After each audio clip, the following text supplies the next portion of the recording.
Bob is here now on his phone. Okay. Okay. Hi, everybody. Hey. Good evening. Hanging in there. Oh, can we just let people know Joe is under Kathy's? That's right.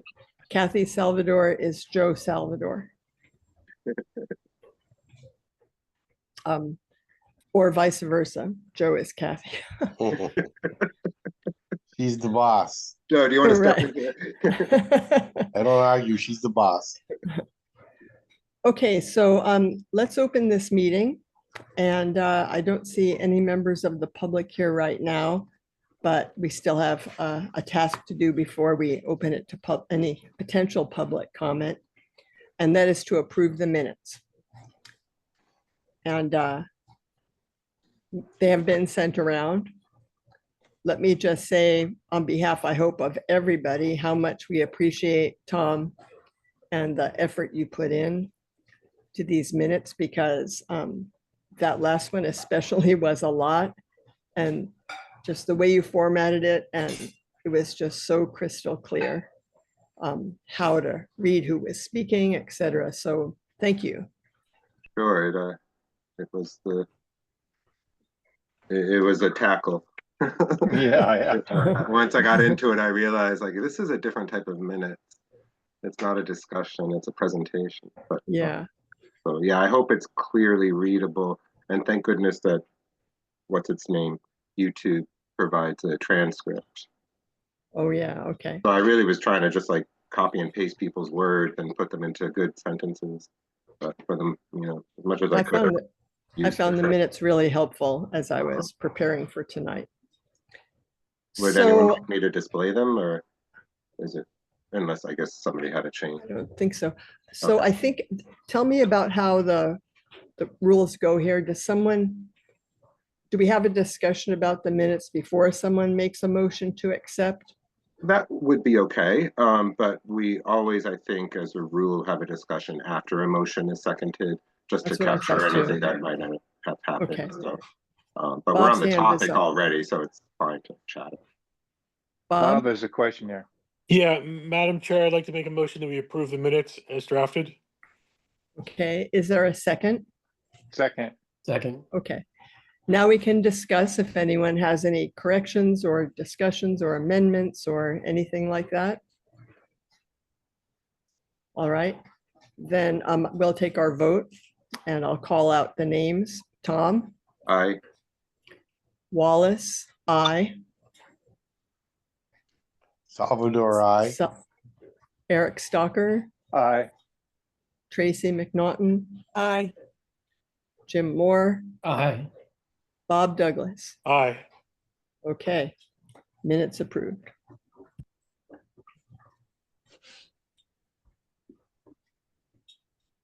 Okay, so the next item on our agenda is to spend some time talking about our observations from the FERCOG visit. There's a lot there, so I think if we keep our observations to key points. My main focus here is how do we use this presentation to guide our next steps of what we should do as a task force, because there was a lot of information there and some of it might not necessarily pertain to where we are right now, especially. However, I don't want to preempt anybody's comments, so we'll just see how that goes. But I might be bringing us around to how can we use this to guide us on what we should be doing next. And Tracy made a request that she begin because she might need to bow out for a minute or more. So Tracy, would you like to begin?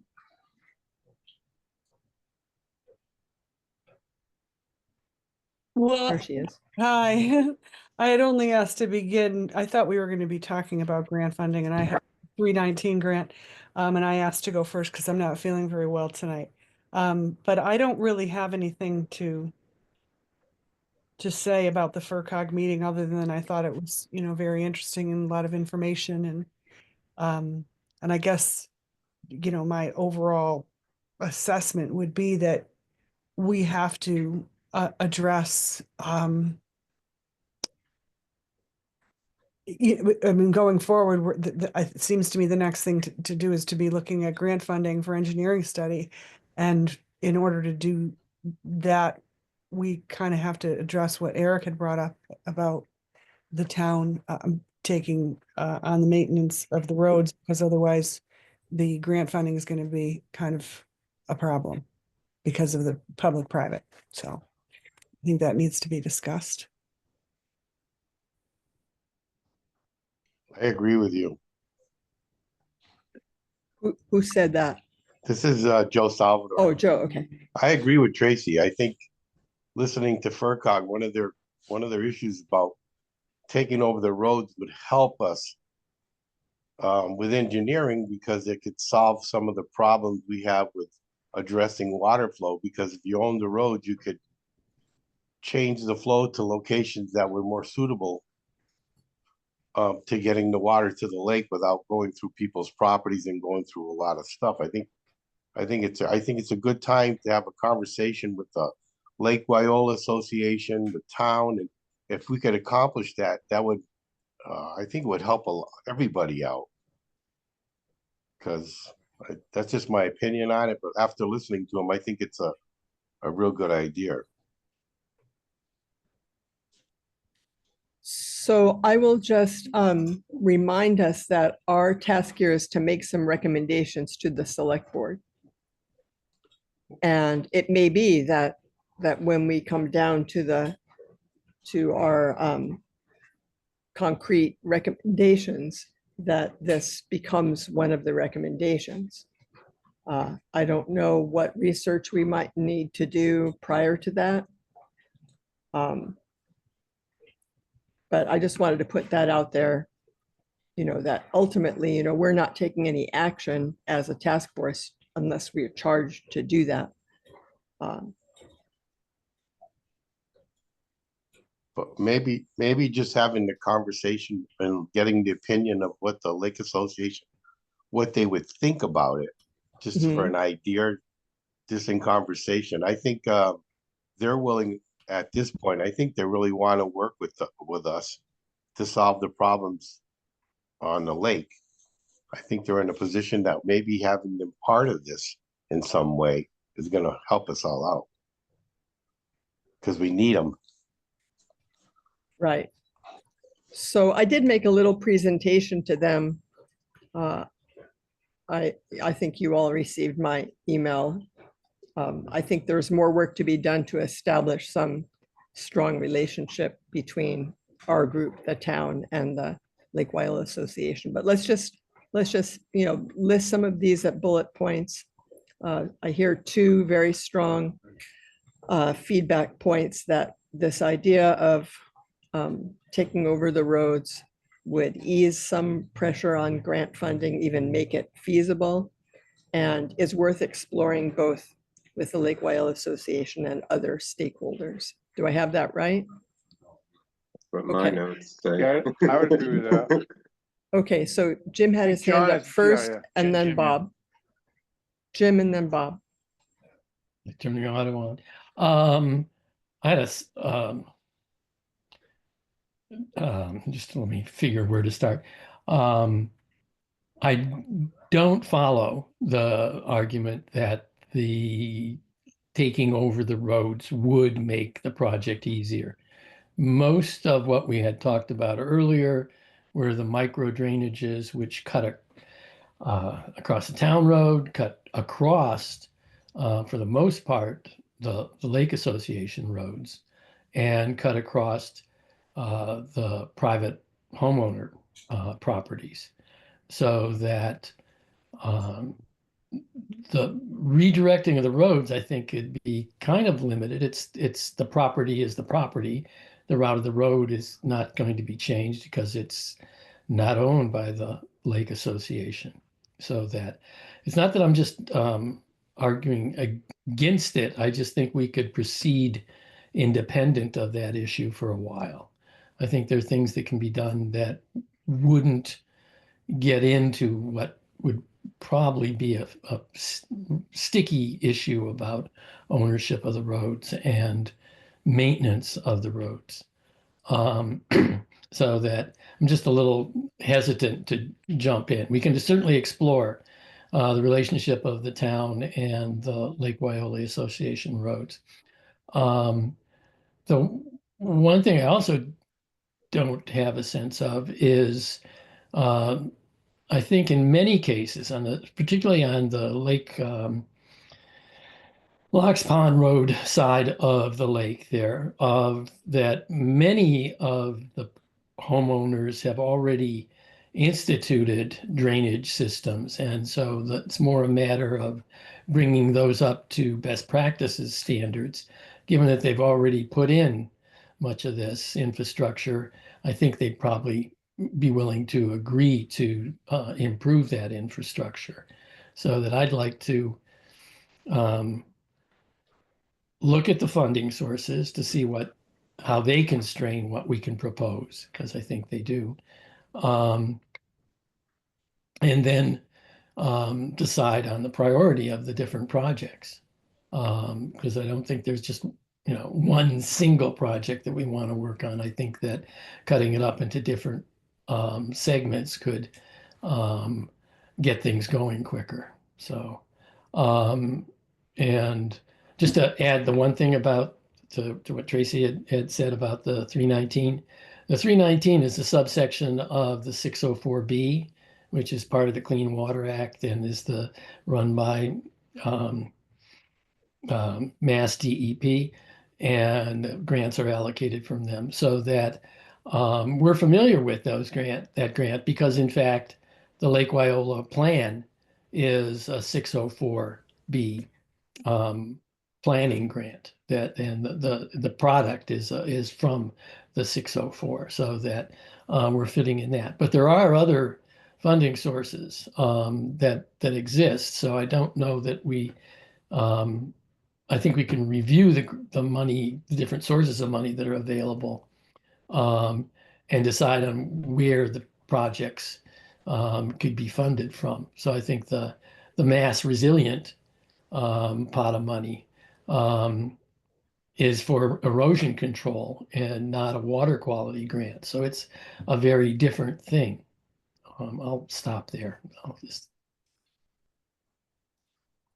about Bob? Yes, thank you, Madam Chair.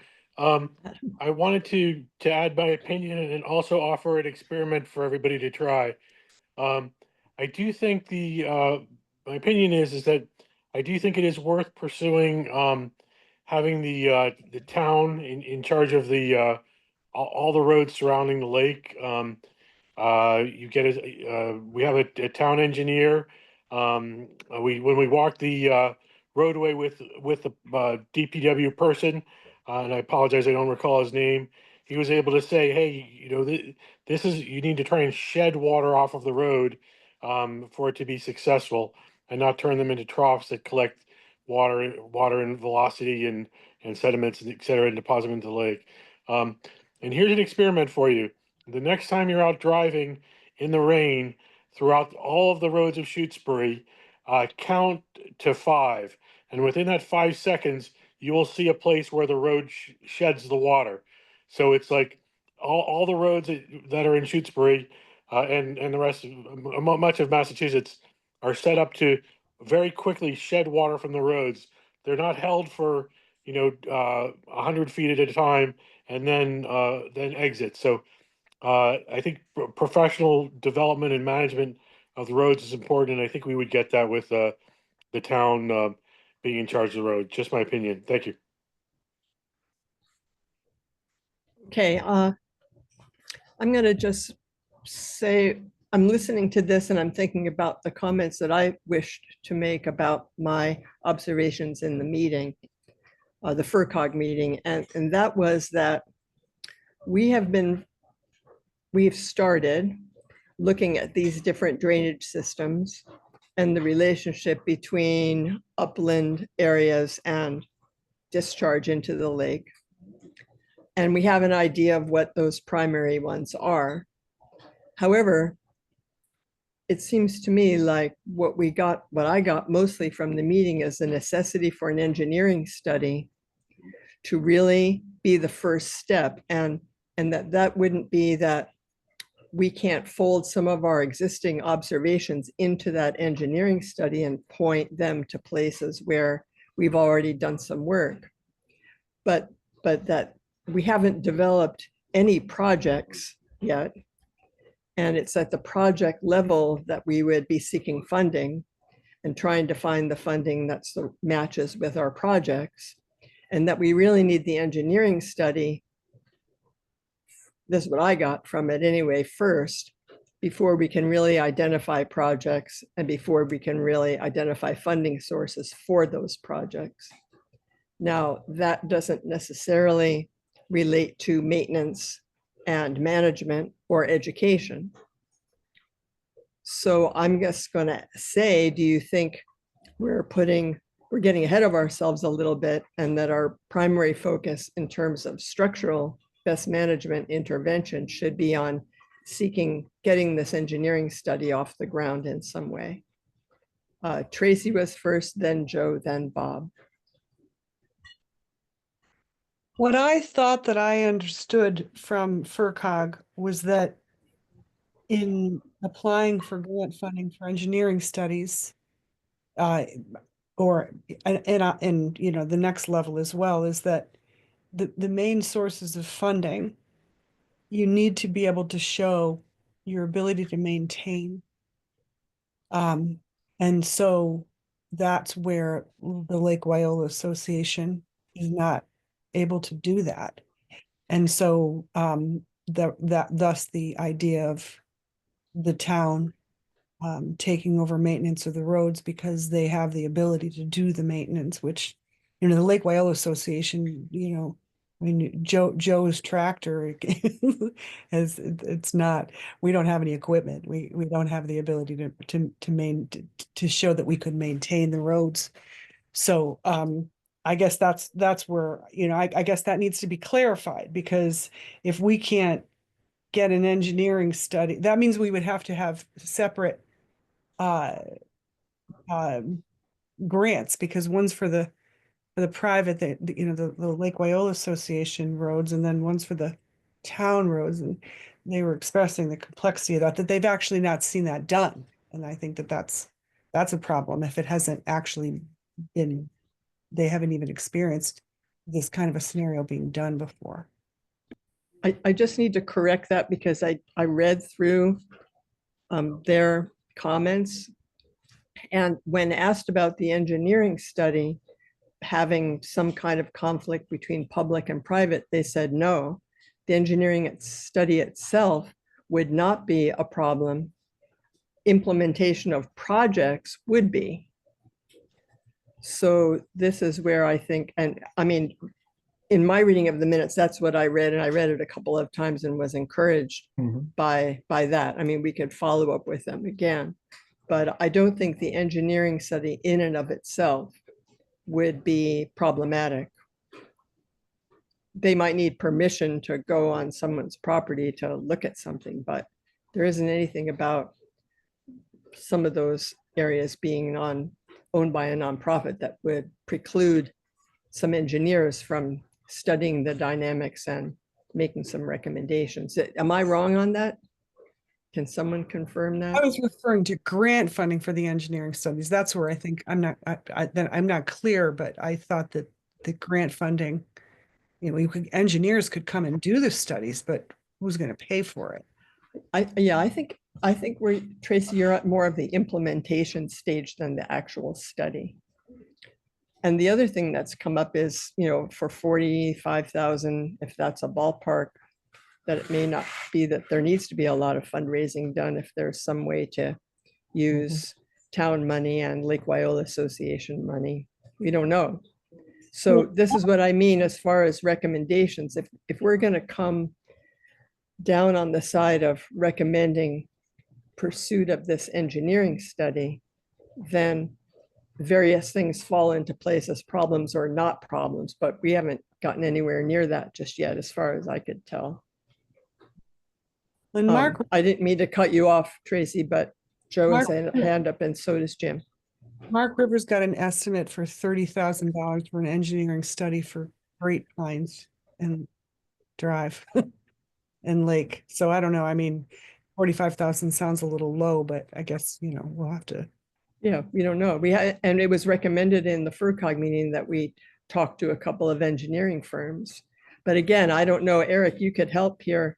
I don't know whether we're able to do that prior to making a recommendation to the select board or not. I think we could talk to, I would guess we could talk, there's nothing preventing us from talking to firms, and, you know, the more information the select board has, the merrier. You know, I Mhm. mean, the more feedback we have from what it'll cost.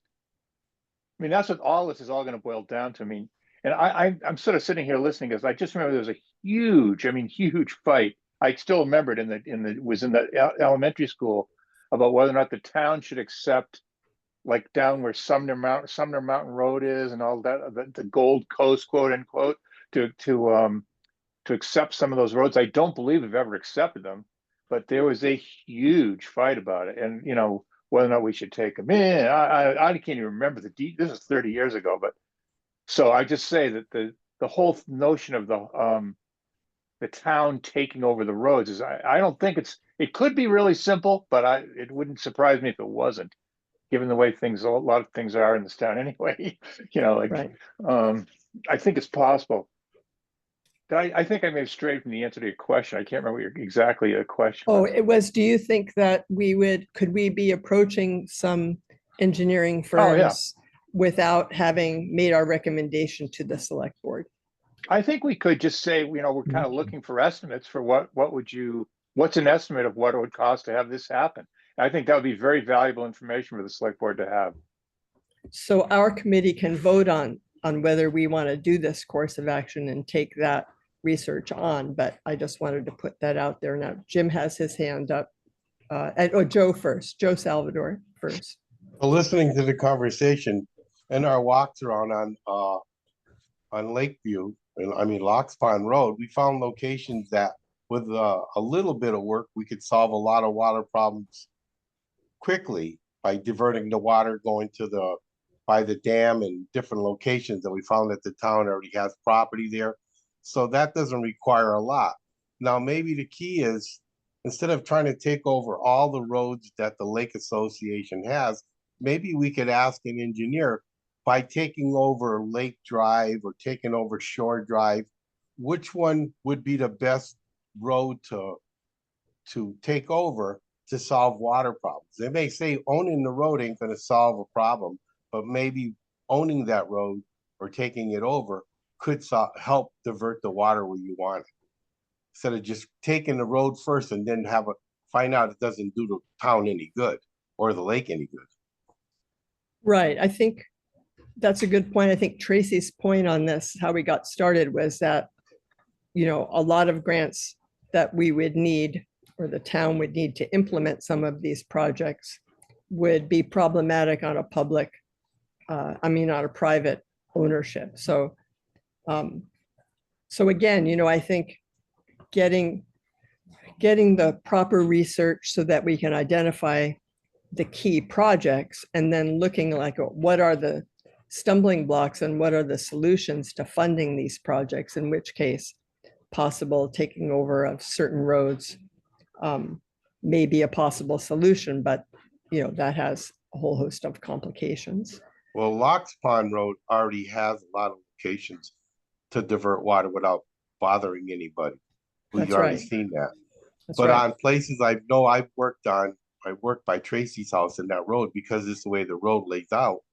It's not an easy road for upkeep for the Lake Association because the way the road is, period.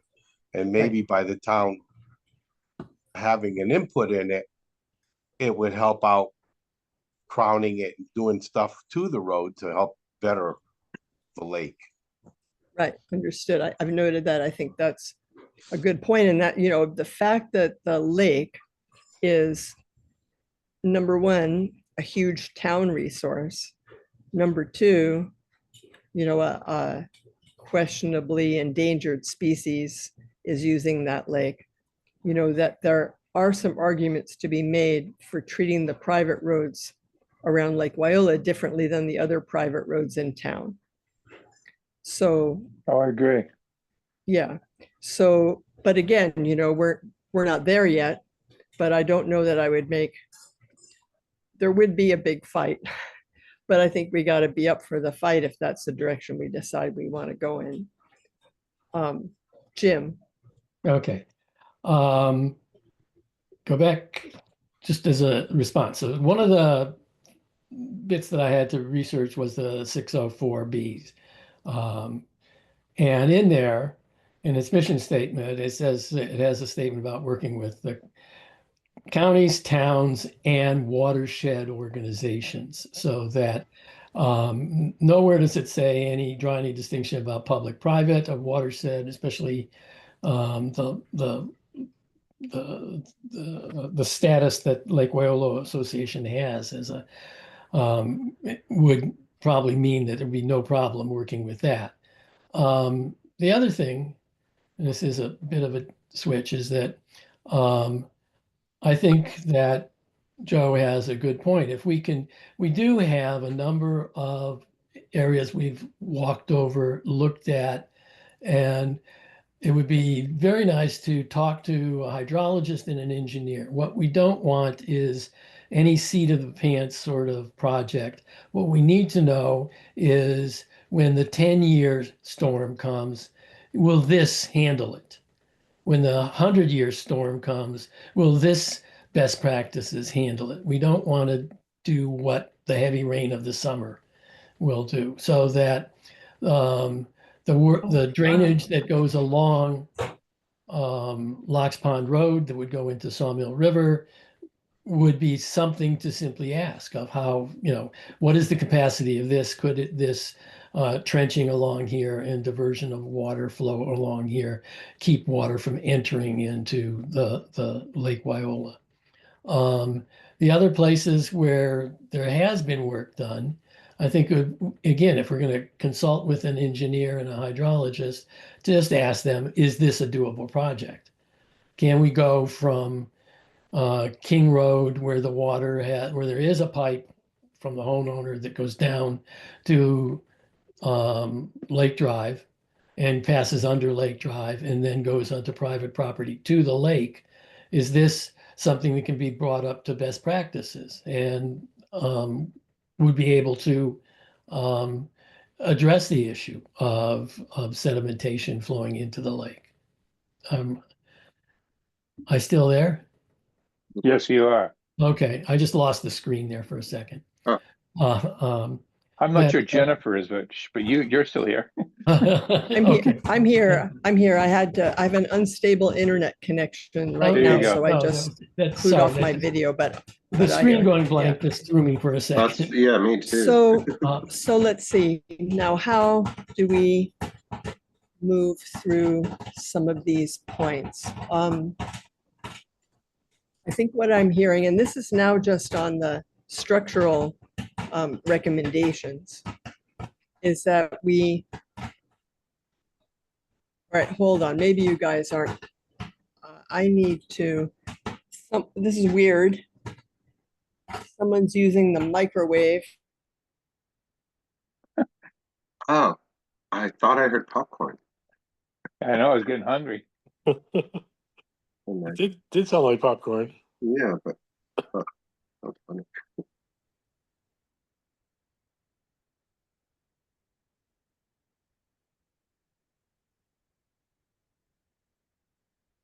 Jen, are you still with us? Maybe she went to put the butter on. Yeah, really.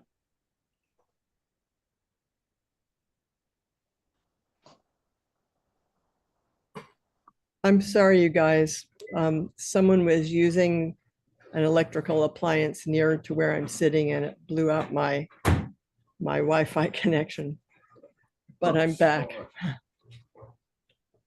This is the I'm in Puerto Rico after all. Okay. Gotta love the electrical system down there, believe me. I'm sure you know. Oh yeah, oh yeah. Just take a picture of it. Just walk out anywhere in the island. Just take a picture of the electrical system and mail it off. So people just, is that the electrical system? Really? Right. So anyway, I did hear most of what was said. And so I think what we can do is say, and I have some notes from Charlene, but they're not germane in terms of this point in particular. But can we say in terms of I call them structural interventions because I feel that it's more specific than best management practices, which could refer to any number of things. In terms of structural interventions, yes, there are many that might be able to be accomplished simply. However, I think I'm hearing that, and certainly I think FERCOG recommended that we talk to some hydrologists and engineers to be sure that what we might do on our own or not, any of these projects are going to meet some standards that are going to push them into the future with some confidence. So does that seem viable or logical or some way to put this? Let's say they have 3 categories of things that they're recommending. One of them are these structural interventions. The other is management and maintenance. And the other is public education. So overall, what I'm hearing is that in terms of structural interventions, our main recommendation is going to be to hire an engineering study, a hydrologist, or what they call H&H study. And we might do some research as a committee prior to our recommendations in terms of reaching out to a few of these and seeing what we might learn. Do I have that, in the ballpark, and do you all support that course of action? So first Jim and then Eric. Okay, yeah, yes, and I think we could always use the guise of approaching engineers and hydrologists about finding out and educating ourselves what the cost of these things, as well as asking them what the cost of a particular type of intervention. Would the ditching next to above Locks Pond Road to Sawmill River, would that divert enough water to function in a 4-inch rainstorm, 4-inch an hour rainstorm? Would the going down from King to lake and under lake with a settling pond or one of those settling with I don't know what the device is called, best practice, would that handle it? And we can use that for getting the information to help us build these proposals. But so yes, I think that's the track I would support. Okay. Eric? Yeah, I just think that thinking about it, I mean, I think the initial question to me about whether or not we should find out what those studies would cost. I think the answer is yes. We should just, I think the logical thing is to see what it'll cost to do the engineering studies, hopefully do them, and then we'll broach the subject of whether or not if the grants that might exist to pay for the structural things will mean, hey, well, maybe we can't get them unless we take over the town takes over the roads. I'm not necessarily advocating for that to happen, but I'm just saying it might be very, very useful for it to happen in this particular case. But I think that the logical progression is to start with the engineering study. And one question I have is whether or not will FERCOG, through their DLTA, whatever they call those things, will they help us make that decision? Or do that, or get those estimates, I should say? Yeah, that's a good question. And what Eric's referring to, and this came up in the FERCOG meeting too, is that they have an ability to offer technical assistance to towns. And the towns have to request this technical assistance. And so they have said our town, Shutesbury, should put in a request for their assistance. And I don't know how specific you have to be, because I haven't seen any of the, I mean, the way it was phrased in the email that I got from FERCog was Shutesbury should be on the list, but it wasn't like Yeah, what. just send us a letter, basically, yeah. Yeah, I mean, It was what would pretty the technical, simple. yeah, what would the technical assistance be for? It seemed like it was not anything like that, just get us on the agenda as a town that could receive the assistance. And it's my understanding that the select board is going to review that as, It's on the agenda for the 28th, I know that. okay. So yeah, we might have FERCog's help in doing some of these things. I don't think that I think we can go ahead, and as long as we can identify some firms and names, and they might help with that too. Even prior to whatever this technical assistance program is, that we can just start to move forward with that. Joe.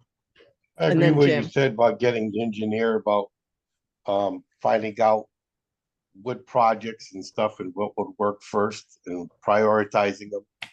Maybe you'll say paving part of Windle Road, where all of that, crowning it out, where the engineer said it would help the water flow. Putting it something together that we could A, B, C, D kind of deal. I think that's what we need now, because when you think of the whole lake, I mean, there's a lot of projects on the lake that maybe we need to kind of say, okay, this is a project we can get done and take it off the list, and then next project will be this one when the money comes through. But I have an idea. We need to start Right. crossing things off instead of just notifying what's there. Yeah. Yes. Excuse me. And I think they said that too. They said, there isn't anything that would preclude, certain projects from going forward in anticipate, because the process of getting funding for big projects could be lengthy. We don't have to wait for that whole process to pan out if some of these things we're able to do on our own, if we have confidence that they are in keeping with best practices, I guess. Yeah, we want to make sure we aren't making it harder if the Harder actual for them. is the Right. actual I know done. we're very eager, but we can't be too eager. Right. Jim and then Tracy. So that, just to remind it, the FERCog report is meeting the guidelines for the 604B. And so some of the things that are required under that may not be required under other grants. So that, part of one of the things that you're supposed to be doing is laying out a schedule and proposed schedule, and then milepost markers for completion and monitoring of measurements. And again, it's a water quality, so you'd have to monitor elements in the lake of the phosphorus, the nitrogen, and all of that if it goes through the water quality requirements of the 604. That there are other grants that are erosion control grants that may not have all the water quality requirements. So that, this is my way of saying, like, if we can go through and look at the other funding sources, we may have a better sense of what flexibility we have, rather than working under what constraints FERCog is operating at. Because if I read Mark's notes correctly, they're still trying to find out if they need a hydraulic study for parts of the lake or all of the lake. Is an active point of discussion that they're dealing with right now, which kind of puts them back a bit from where I thought we were. Okay. Tracy.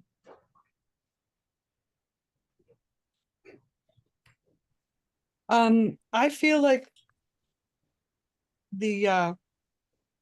I don't think it's a good idea for us to start looking at trying to do certain projects on our own, because I think we need an engineering study of the whole system. I feel like it would be the potential for error is high. None of us are engineers. The head of the DPW right now is not an engineer. So I think that we really need to go, look at sources for funding for engineering studies, and go with, I can't remember exactly which one Tamsin said was the one to go for if you can't do both. The hydraulic or the other one, but I'd have to, look back through the notes. But I just think that that's the way we should go.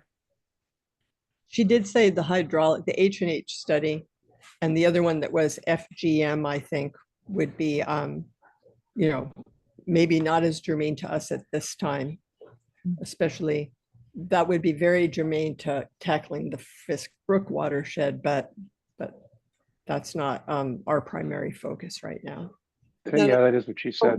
On the grant funding, what grants would pay for that, and how do we do that with public and private? And maybe that is the MVP. See, we can ask them. I think we should ask them. I don't think that the engineering study seems to be quite apart from 604 or 319, and they seem much more project focused to me. Jim is shaking his head, which I'm glad someone's shaking their head. So I'm sorry. No, I'm glad. In other words, I might have gotten that wrong. The 604 lists 9 components to the process.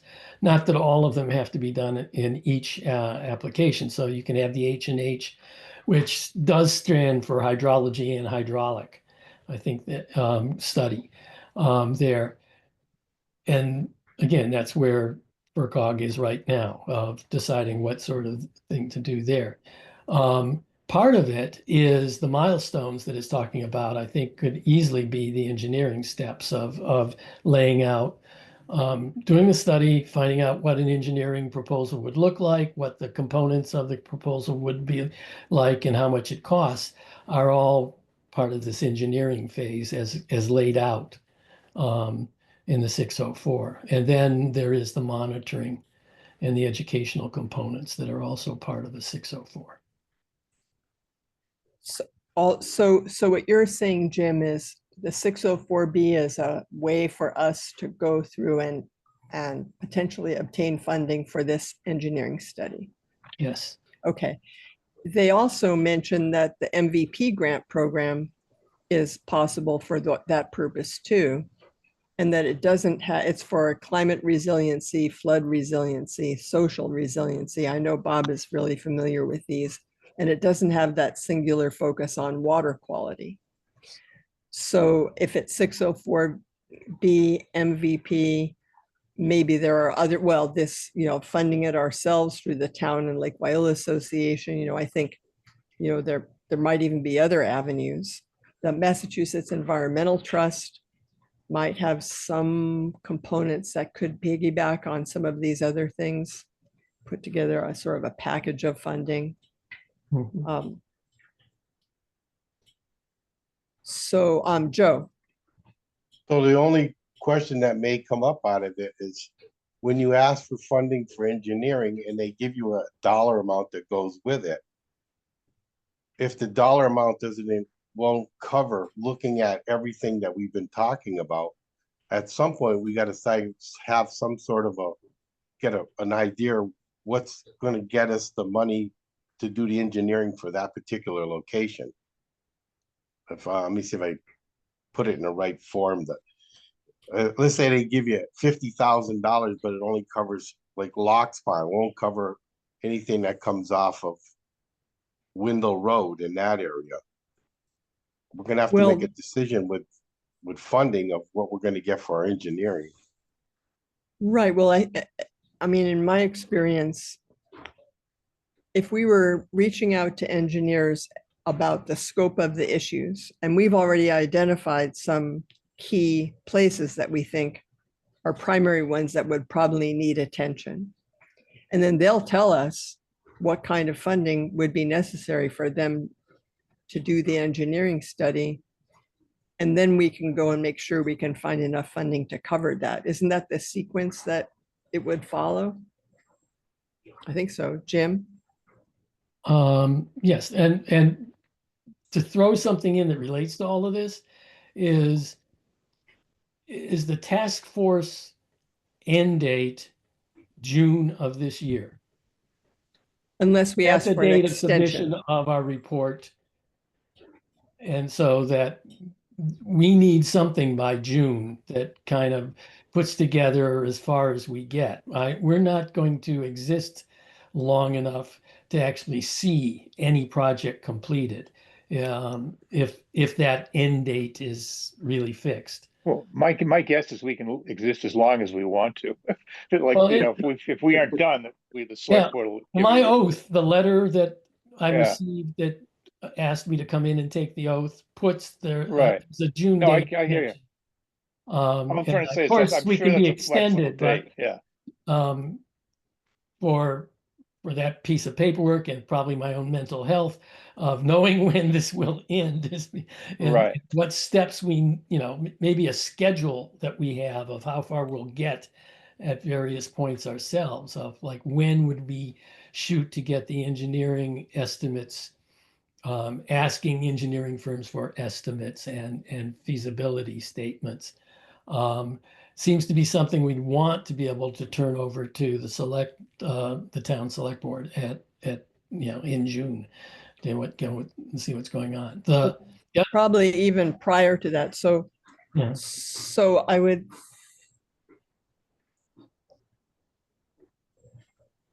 lost my train of thought for just one second here. Oh, that our charge is to make these recommendations.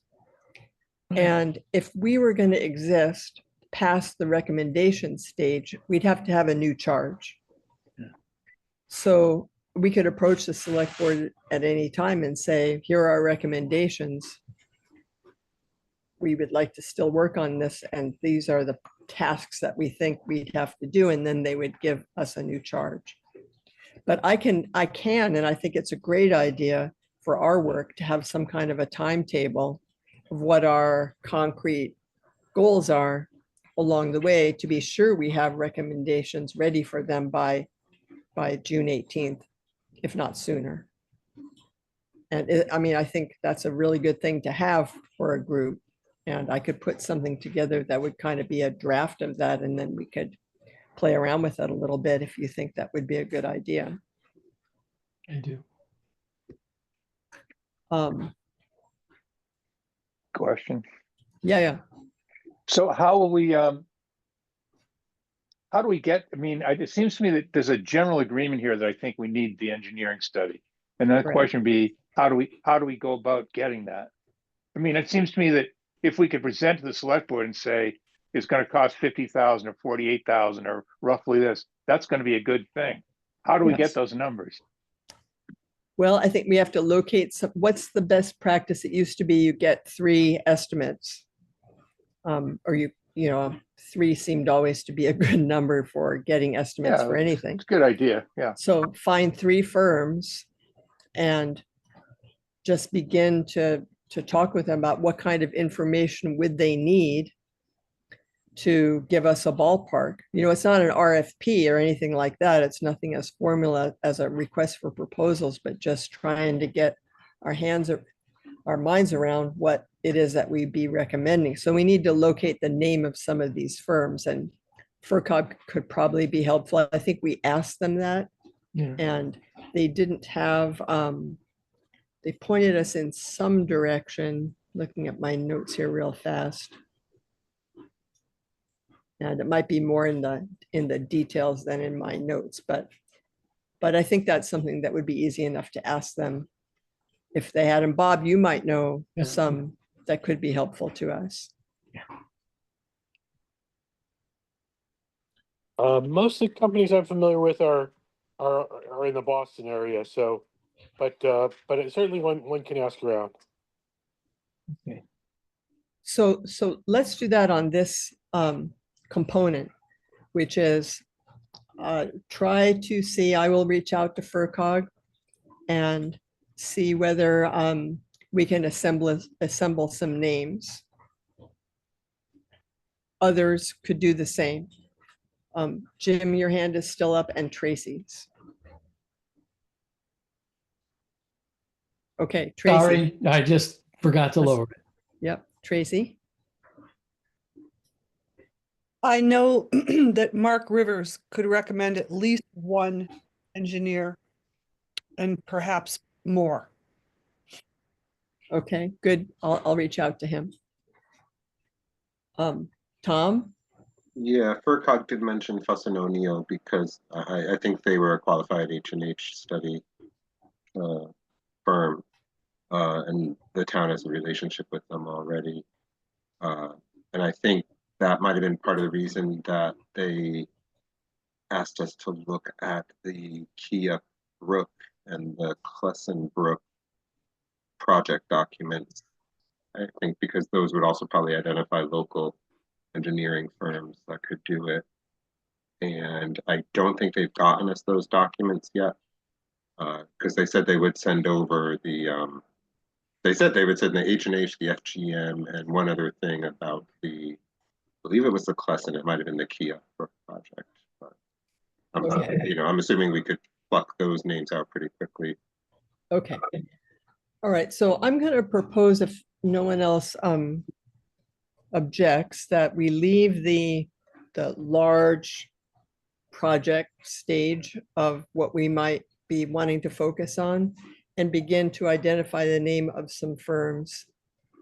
When we meet next time, we can talk about how we might approach this with them, you know, and I'm not really sure exactly whether it would be inviting them to one of our sessions, putting some things in writing, you know, I'm not exactly sure how that would go. But if it's okay, I think we should move from this topic and move on to two other things that were in the FERCog report and to see how we might want to handle those. But Jim has his hand up. Oh, I would just suggest if we could get them just to come for a short field visit. I think an engineer looking at it could probably tell us an awful lot more than anything we could manage to write up and get a response to. So that's Okay. Okay. I can, Tracy. I just said I concur with Jim. I think that's what we. Okay. Okay, that sounds good. All right, so we have this management and maintenance recommendations. Some of those are things that we might want to develop that don't exist now. Others might be already in existence. Like one thing, for example, is the material that the association uses on the roads and replacing that with, you know, other material that's not as likely to wash in to the lake. But those are all management and maintenance items.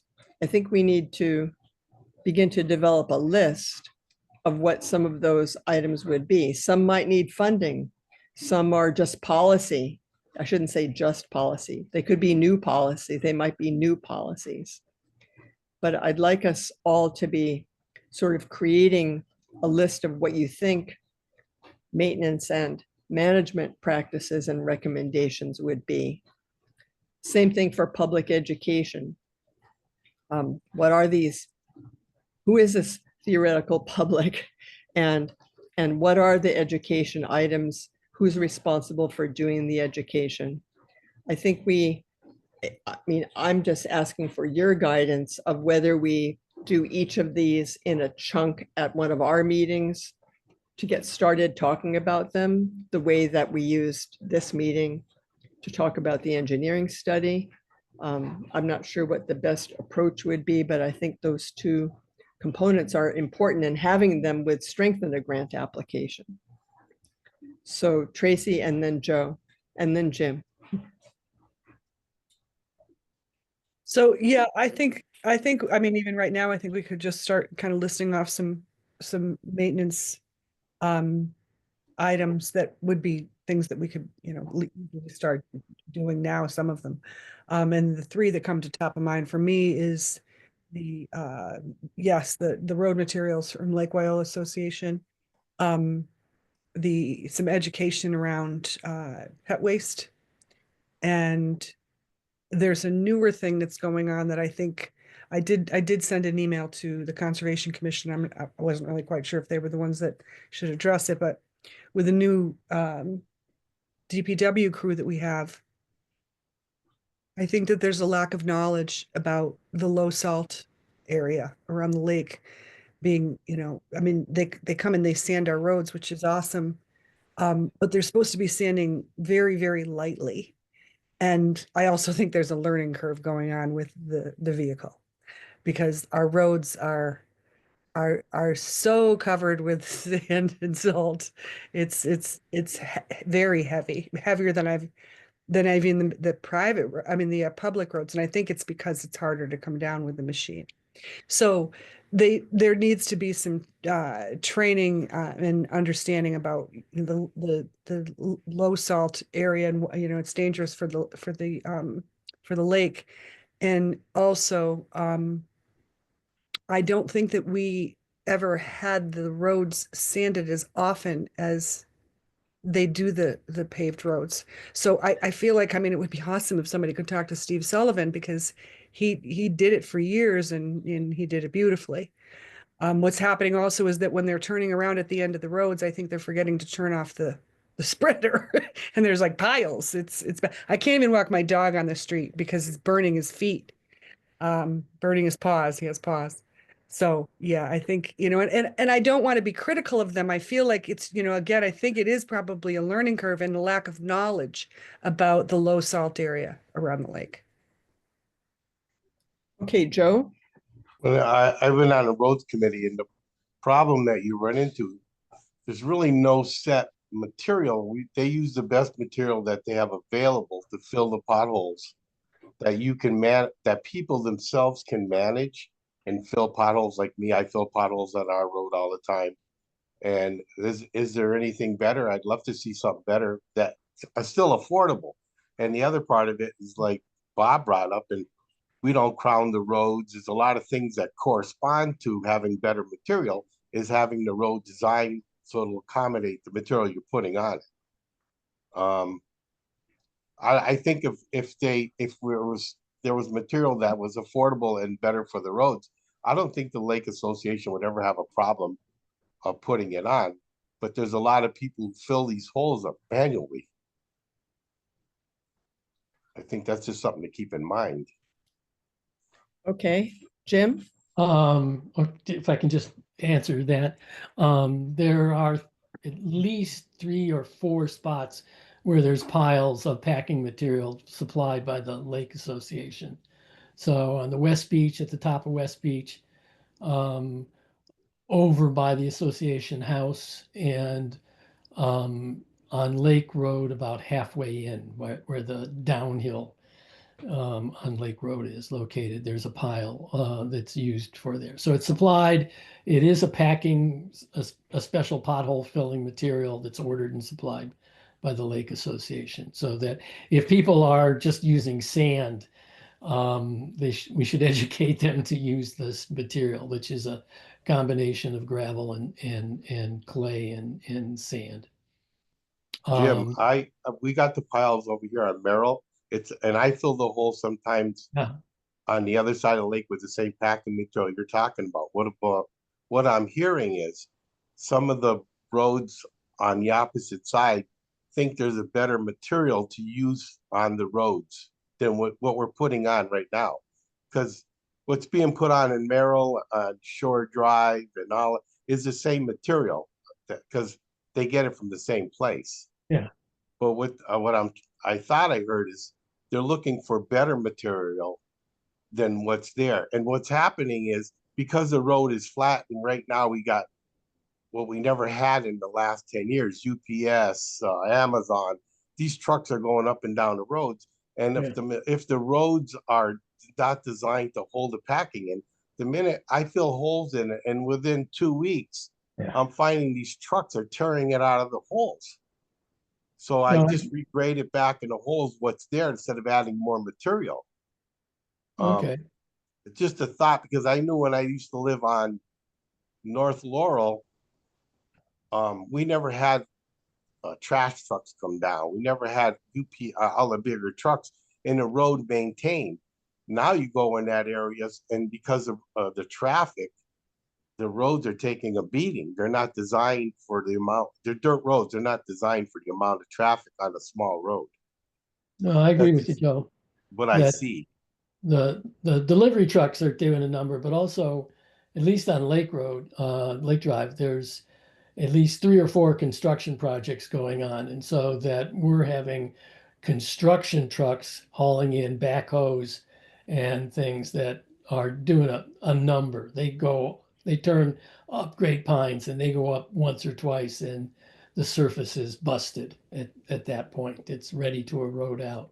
So Yeah. you're right about the use has changed and the road design and the material. That's a good point for us to work on. Well, in the Okay. last 10 years, we built a lot of, everybody rebuilt, so the roads took a beating. Yeah.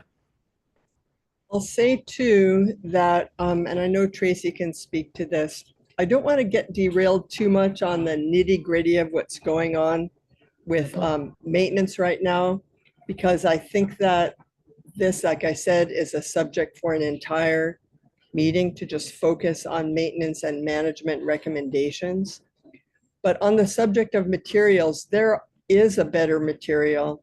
They have used it on certain projects, but it's not consistently used. And I don't know whether that's related to cost or not. It doesn't seem like George knows why it's used at some levels and not at others. But there is a much better material. It was used on Pine Drive. It was used a little bit on Shore Road. And then the next pile that was delivered was the kind that just washes right out. So let's just say I'll have Tracy see if she wants to add to what I've just said, but I think that this idea of the crowning of roads, the proper material for coverage, it's been proposed that certain roads get covered like paved, slightly paved with some kind of, permeable paving. But I think we need to save the maintenance and management for a separate meeting where we'll get all into the sort of revolving door of all the problems on Lake Wyola's roads. And not to say they shouldn't be addressed, but I think we need more time for that. We have other things we need to do tonight, and it's already 8. Tracy?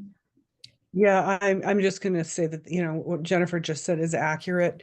And we have the materials that we're getting is just bank gravel. It's pretty inexpensive, cheap bank gravel. It does have cost, I think. And in order to really get a material that would be better than, there's a step up that we've had some of over here on Shore Drive. Boron's used it on a couple projects that he's done. And then we asked over here on Shore Drive to get that material, and we got a very small pile of it.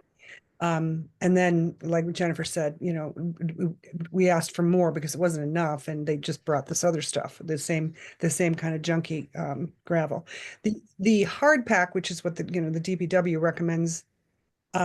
We really, the only way that you can do that, speaking to what Joe said earlier, is that you have to have equipment. You can't just have people going down with a 5-gallon bucket and a shovel and carrying hard pack back and trying to fill in these potholes. Also, potholes, there's a certain way to fill them. Just similar to, like, if I'm going to just use painting as an example. You need to sand before you paint, because otherwise the paint's not going to stick right. You need to score the pothole in order for the material, and it has to be a decent material, to hold.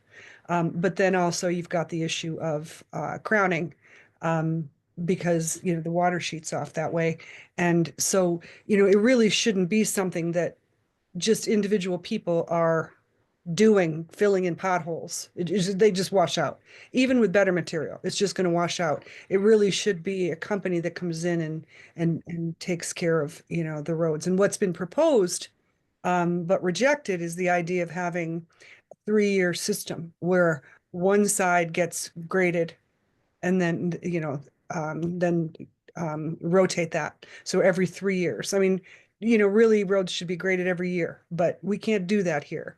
But every 3 years, I think, is a reasonable ask. And there's the money for that in the Lake Wyola Association budget. So I think that, that's something that needs to be revisited. But you know, the initial cost will be expensive because there's been a lot of damage done to the roads over the years that haven't been graded. Like our road over here on Shore hasn't been graded in over 10 years. So this brings up exactly what I was referring to before. A set of recommendations regarding maintenance and management are actual sort of hardware things like the kind of material that's used, crowning, for example, but also policy and getting buy-in and agreement on what these policies are. It dovetails with education as far as proper education about how to fill potholes if indeed individual homeowners are going to be still filling their own potholes.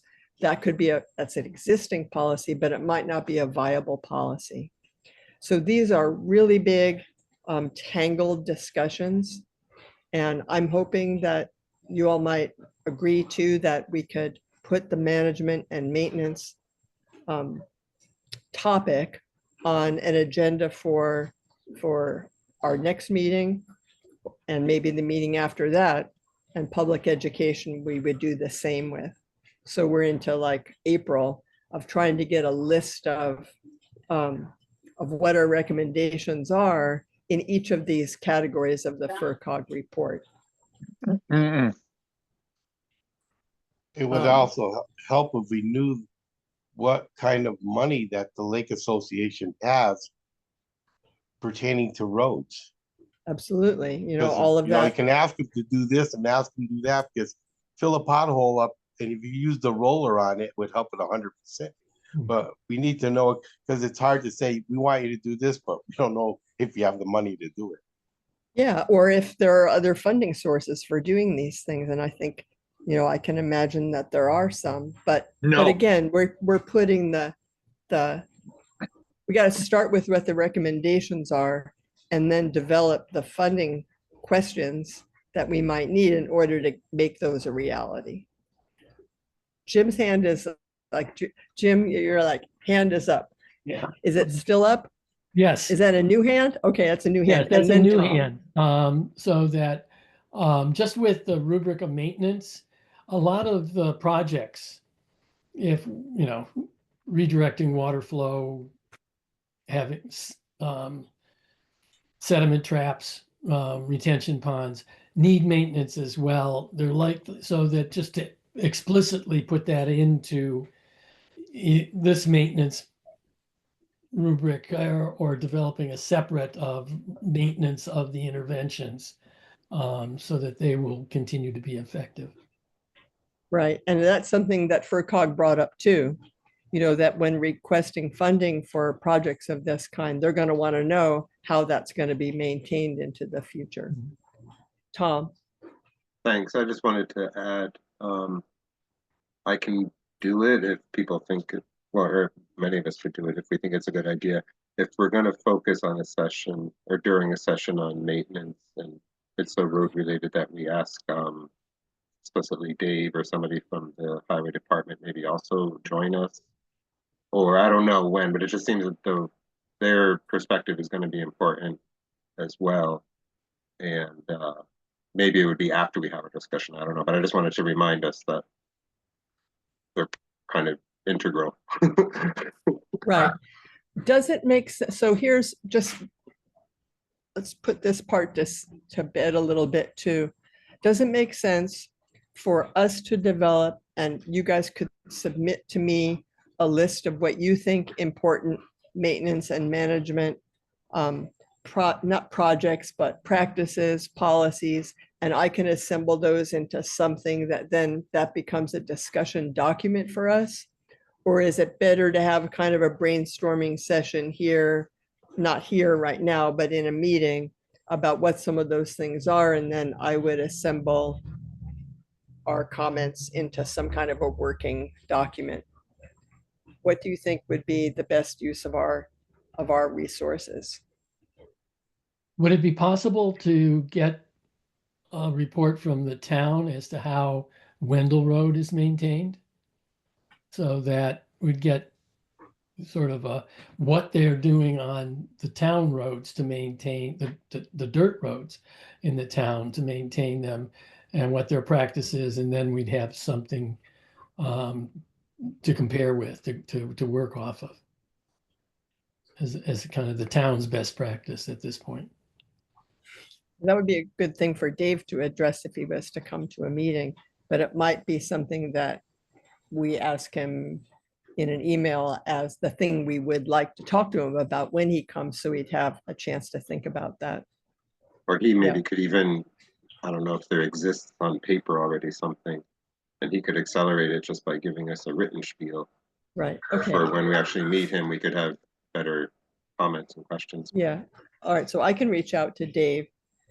And so would you like to devote a session to our brainstorming, or would you rather send me things and I will put that into a working document, which then we would discuss in our meeting? Joe? Maybe we could schedule a meeting during the day while he's working, so he doesn't have to do it like an after work kind of thing, where he could sit down with whoever could attend, enough to attend a meeting, if we got enough, and have his meeting without having them to work overtime, because that costs the town money, and maybe we could, enough of us could be available. And just to go over our basics with them, as long as we have a forum, right? Yeah, that's a good idea. I mean, I'm he has available. expressed that.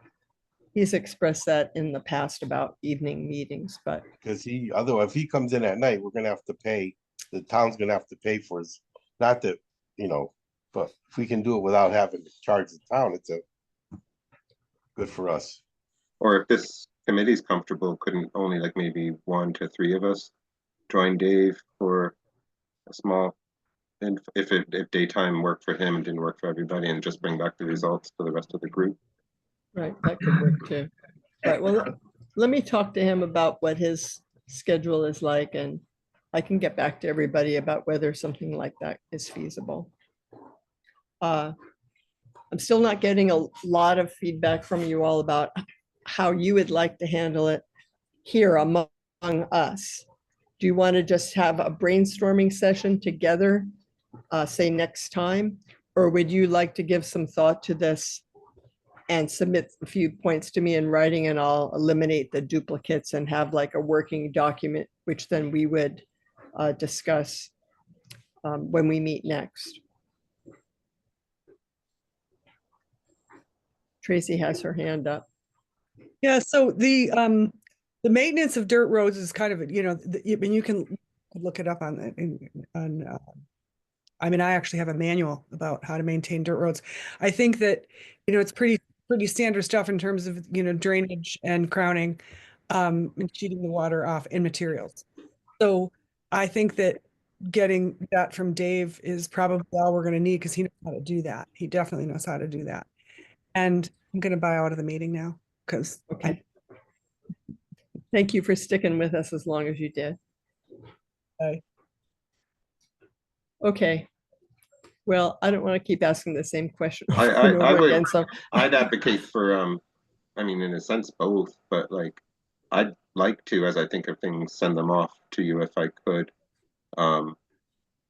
It's tricky though with email and the open meeting stuff and whatnot. So I think it's just critical people only send it to you, and that you don't share it with us until the meeting. And just okay, so if you all have some time to jot a few points down and send them to me, and I will do the same and use some of these topics that have just come up, and I will put something together that will be a jumping off point for a discussion for next time. Okay? may I just add, it's very important that people just send them to you. Yes, just to me, not to the whole group. Yeah. Yeah, if it comes to the whole group, we'll just have to delete it. Okay, so I'm going to move us to the next item here, which was fundraising, but we're going to slide fundraising to some future time when we actually have some projects to talk about. There were 2 proposed meetings. Bob proposed one, And this was with someone from the town of Chester, of inviting someone from the town of Chester to come and meet with us. And I'm going to let Bob talk about why that would be a good idea and see if we are in agreement with inviting someone to come. So you're on, Bob.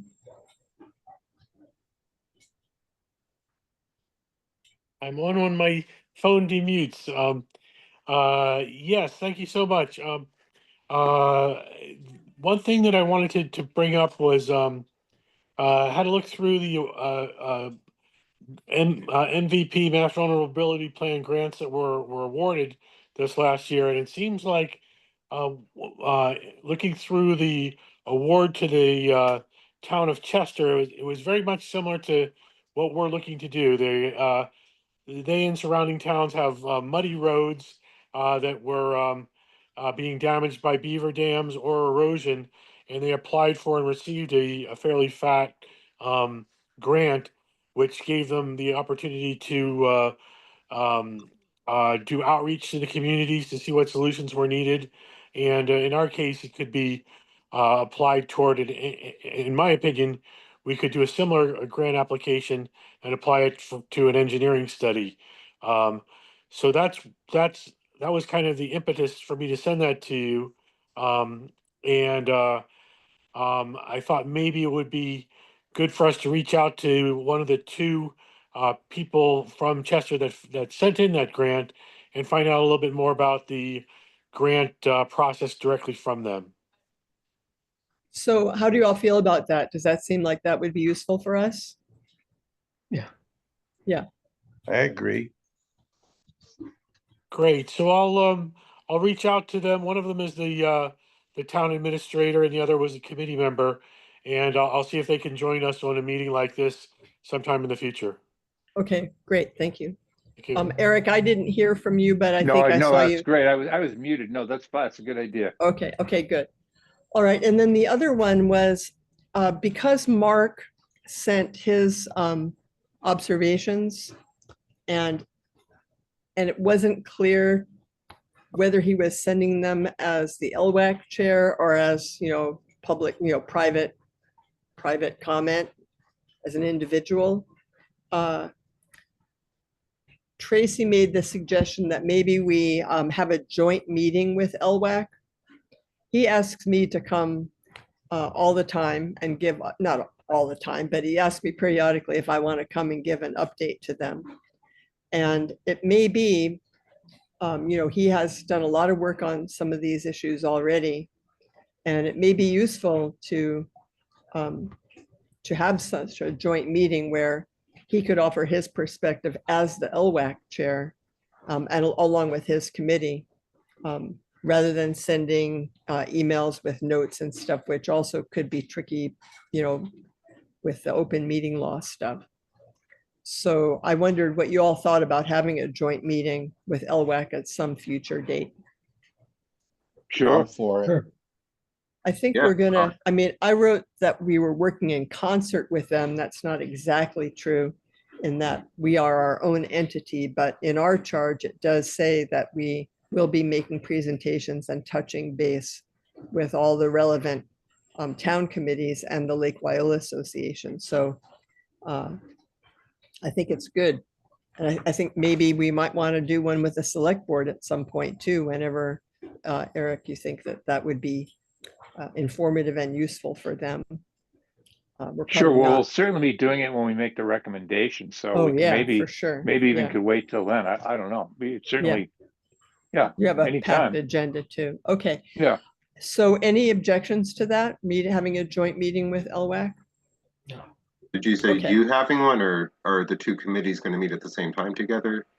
Yeah, no, the two committees would meet at the same time. Oh, okay. That's what I thought it was. Yeah. With both groups. Okay. Yeah. And then we can get a little bit more clarity on, the whole Fisk Brook focus. And what I gathered from Mark's email is understanding that the H&H study is probably the way to go at this point. It'd be nice to get consensus on that. So these are all things that we could talk about with them in this joint meeting. Okay. Also on the agenda was looking at these discharge points. And I also had looked at the previous studies where discharge points were identified.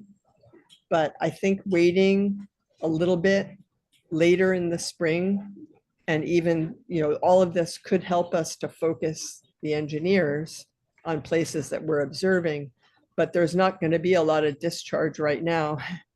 And I think if we, I have some points identified. I think I have sent that around to you, but I think also that can get just pushed into the future by a couple of months before. I mean, it's nice when the lake level is down to be able to walk and see the discharge points. They're easier to see when the lake level is down.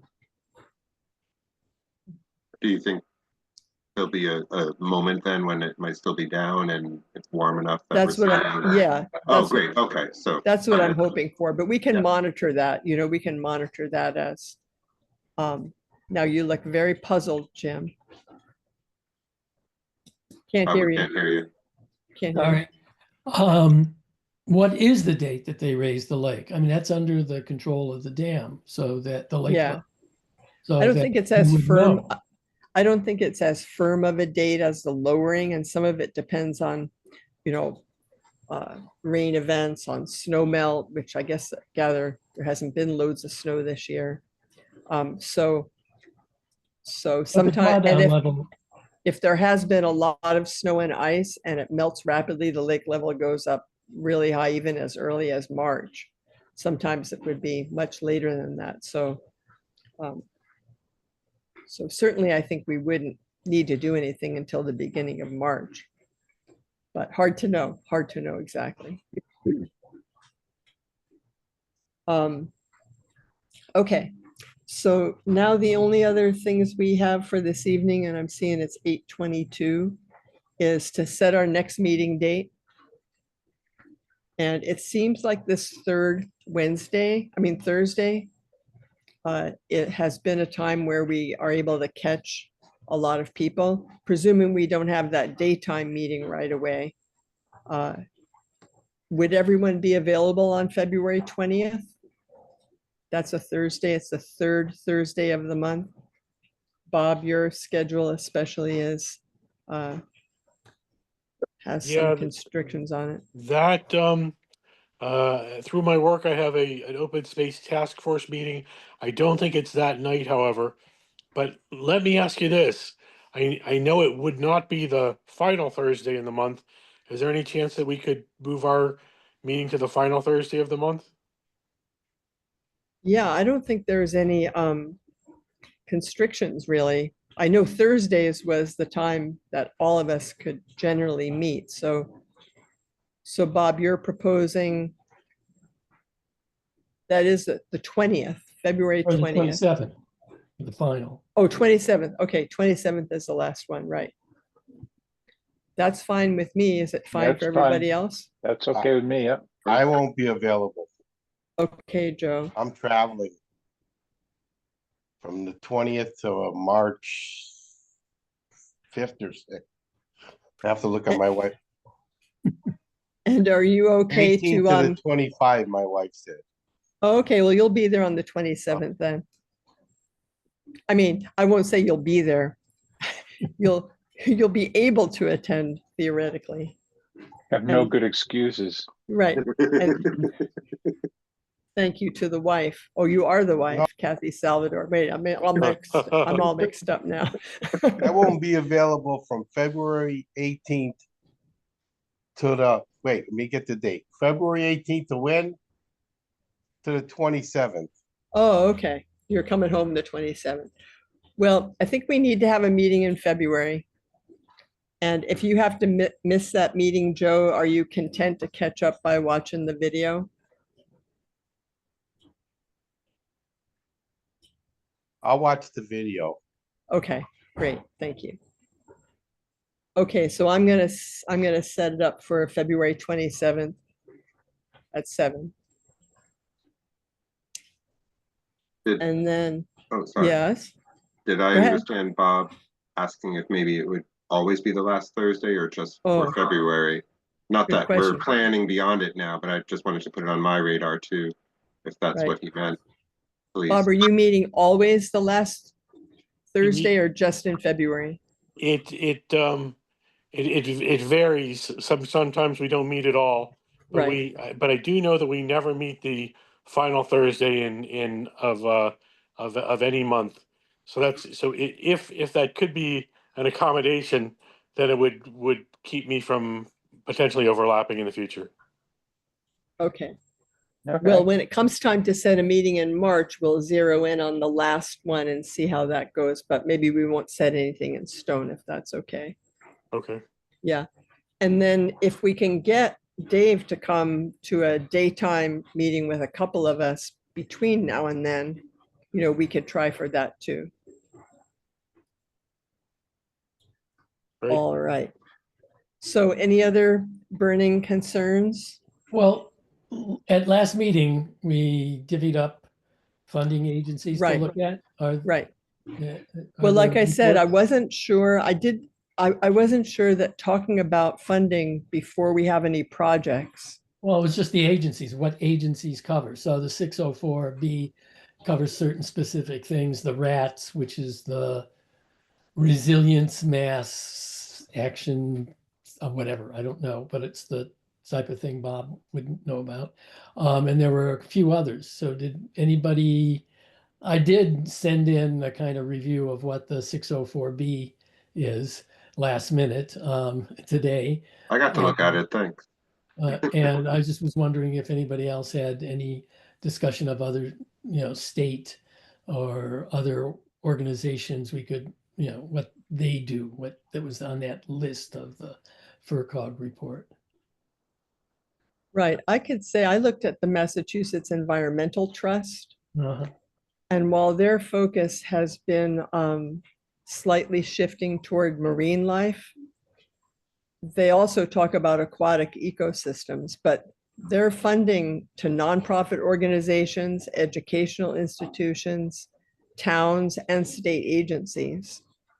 So it seems like there is a little window there. I didn't go into how firm they are with working now with marine life, Yeah. but it said that they've streamlined their grant focus to support at-risk marine animals and also improving natural systems and freshwater wildlife. So I think there might be some openings there, and it was especially encouraging that they are used to working with nonprofits and towns. So that I looked at FEMA, but FEMA's, all related to flood insurance, leveraging and stuff like that. I don't think that's going to be very helpful for us. Yeah. I did take a look at section 319. Mhm. I know Tracy did too, but she's not Well, feeling great. the one thing that I noted was that there explicitly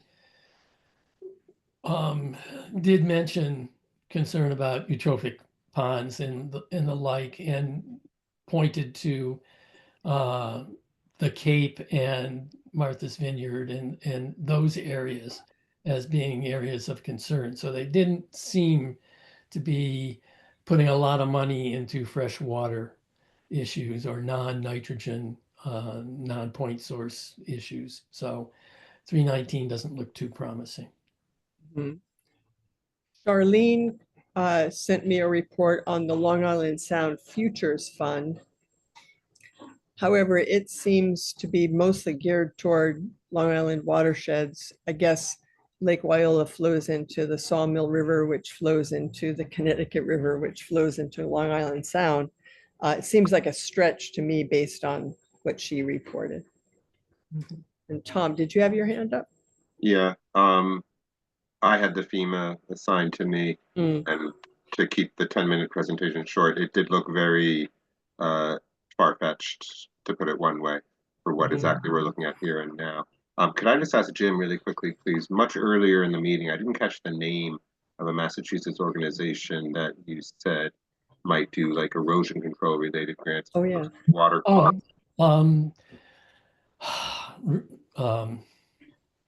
I'm trying to remember, 'cause it's all, they make them so clever that they're impossible to remember. Yeah, There's lost something like resilient rats, resilient mass, something, a task force or something of that sort. So that, Oh, okay. So you mentioned it maybe twice. oh, in you know, the it's one of those Googleable, can be Googled. Okay, no to- worries. to, but it seemed to be addressing erosion and stormwater. Mhm. And so that it might, if I gotta look it up, it might be something that we could grab onto as actually something we're really concerned about with the movement of sediments into the lake as being one of our issues, and it being future oriented, at least with building resilient structures. That sounds really promising. Making a note here. So I looked Nathan- into chapter 90s. My recollection, it's been a while since I did that. I had so Yeah. many things in my head, but my recollection was that did not look good. That was a state, county, municipal, you know, it's not, it's one of those things that sort of brought me to thinking about, well, hey, maybe the town should own the roads. yeah, that was your idea, if I remember. I right. think that's part of where I got that idea, frankly, was that chapter 90, which is the biggest source of money from the state to the town on a regular basis, I mean, annual basis, is not available to use. That's my reading of it. I looked up the name. It actually is different. It's RMAT, Resilience Massachusetts Action Team is the name of. Oh, okay. Thank you. It does have resources for climate resilience design standards. Yep. It has a link to that, so that might be useful to take a peek at. And I really do want to try to see if FERCog can be able to offer technical assistance as we move through these issues, get more and more complex as we talk about them. But that's going to be on the select board's agenda coming up. And Even if it were recommending engineering correct. firms to. Yeah, they I might be understood able- the technical assistance could be even just about like how to talk about the phrase technical assistance all the way down to the actual assistance. Everything, And yeah. so, yeah. But I think we can get some engineering names even. Hmm. I don't know how quickly that technical assistance thing comes to be, but That's what I wondered. yeah, I'm We going to ask in follow up. January, do we on get that. it in January or do we get it in Exactly. August? Right. Yeah. I'll take a guess. After. Okay. All right. Well, I think this has been good. I'm glad we arrived at a consensus on the engineering study. And I will start to put together a list of management and maintenance projects, policies for us to talk about, try to get Dave to a meeting. We're going to schedule something with LWAC and with the people from Chester. So I think we got some good things done tonight. And with that, I think I would see if someone wants to make any motion to adjourn. Motion to adjourn? Second. Second, okay. So we can vote. Jim Moore, Aye. Jennifer Wallace, aye. Eric, Aye. Joe Tom, Salvador, I. Joe Salador, aye, I for Tom. and Bob. Aye for Bob Douglas. Okay, aye, Aye. aye. Good night, Thanks so much. everybody. Thank you for Thanks taking the thanks for time. getting this together. Thanks. Okay. Good night, bye-bye. everybody. Good night all. Yay.